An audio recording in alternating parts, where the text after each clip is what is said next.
Я неделю назад был в администрации президента Путина, со мной конкретно беседовали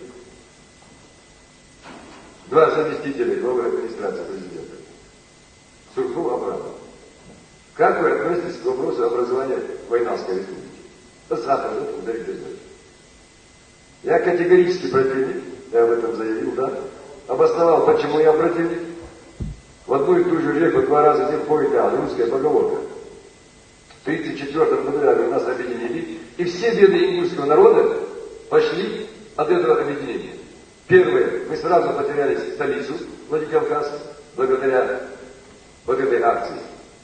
Второе, высылка, когда 23 февраля 1944 года нас выслали, привезли в Казахстан и Среднюю Азию, а потом очухались, оказывается, в списке ингушей нет. Слушай, а 7 марта, слушай, а кто говорит, да, нас высылку туда. Чечевик, объединили, взамен, но что стояли на улице, и как агрессивные. Они не говорят, по большому счету.